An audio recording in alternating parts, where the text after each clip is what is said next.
Fultestock, you're more than welcome as we gather this Tuesday evening to prepare the Liturgy of the Eucharist for tomorrow, Wednesday, the 17th of June, week 11 in ordinary time. Our first reading is taken from the story of the prophet Elijah being taken up to heaven and Elisha inheriting his role as the prophet of Israel. In Hebrew, the chariot of God is El Al, as it flies into the sky. The chariot, El, the Lord, Al, the chariot. And when Israel were founding their nation and they wanted to have an airline, they called it after the chariot of Elijah, God's chariot that took him to heaven, El Al. Useless fact for you, but just an interesting one.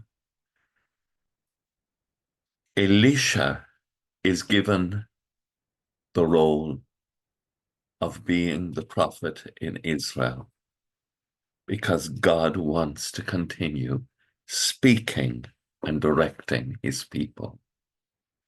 God is always caring for us. Psalm 31, let your hearts take courage, all who hope in the Lord. God's care continues through his church. We are the body of Christ. We are Christ's hands and feet in the world, and we are called to care for one another.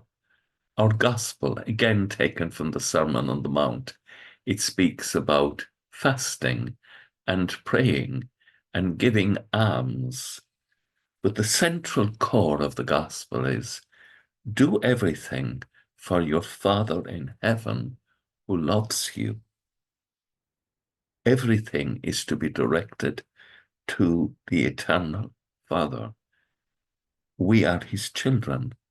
We live in relationship with him and with one another.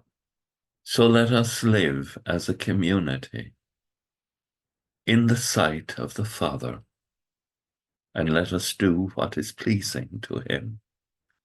With thoughts such as these, let us go to our beds, and let us pray that when we awaken in the morning, our hearts will indeed be filled with the wonder and the praise of God.